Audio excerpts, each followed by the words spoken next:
So ఇప్పుడు మీరు 42% reservation చేయాలంటే మధ్యప్రదేశ్ మోడల్ అంటారు. ఇప్పుడు మధ్యప్రదేశ్ మోడల్ అయితే మళ్ళీ అల్టిమేట్ గా మొత్తం రిజర్వేషన్లు అయితే 50% దాటదు కదా. సో ఇప్పుడు ఎస్సీ ఎస్టీ పాపులేషన్ తక్కువ నియోజకవర్గాల్లో ఇది కొంత బీసీలది పెంచేందుకు అవకాశం ఉంటుంది, అంతేనా? ఎగ్జాక్ట్లీ, నేను అదే అంటున్నాను పదే పదే. ఇది ఇది ఇది తాత్కాలిక సమాధానం. దీన్ని పంచాయతీ వారీగా మాత్రమే ఇంప్లిమెంట్ చేయాలి.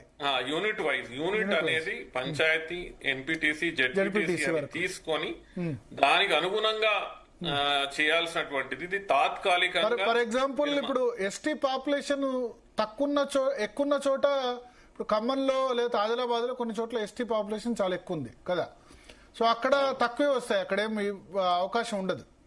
ఎస్, ఇది మనం చాలా స్పష్టంగా మనం అర్థం చేసుకోవాల్సింది ఏమిటనంటే, మా గౌరవ సుప్రీంకోర్టు మరియు ముఖ్యంగా స్థానిక ఎన్నికలకు సంబంధించినటువంటి అన్ని, అది హైకోర్టుల సుప్రీంకోర్టు ద్వారా పదే పదే చెప్పిన విషయం ఏమిటనంటే, ఈ రిజర్వేషన్ ఏదైతే ఉంటుందో లోకల్ బాడీస్ కి అది యూనిట్ వైజే, ఆ యూనిట్ వైజే వర్తిస్తుంది.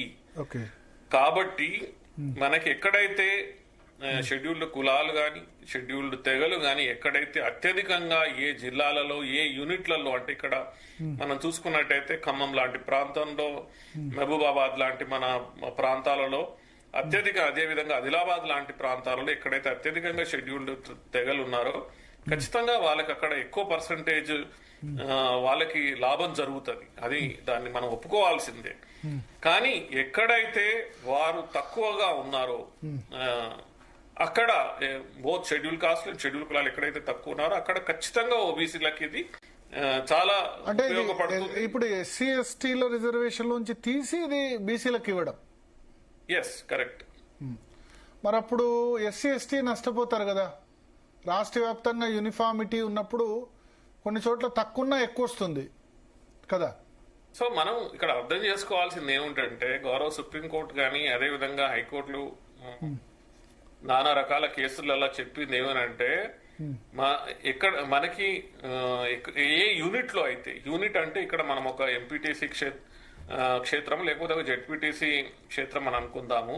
అసలు అక్కడ ఎస్సీలు ఎస్టీలు లేనప్పుడు వారికి మనం రిజర్వేషన్ ఇవ్వాల్సినటువంటి అవసరము లేదు. అదేవిధంగా ఎక్కడైతే బీసీలు కూడా అత్యధికంగా ఉన్నారో, లేకపోతే ఎక్కడైతే బీసీలు అత్యల్పంగా ఉన్నారో అక్కడ ఎస్సీ ఎస్టీలకి అత్యధికంగా ఖచ్చితంగా లబ్ధి పొందుతున్నారు కదా. సో క్రాస్, ఒక రకంగా చూసుకున్నట్టయితే ఇది క్రాస్ రిజర్వేషన్.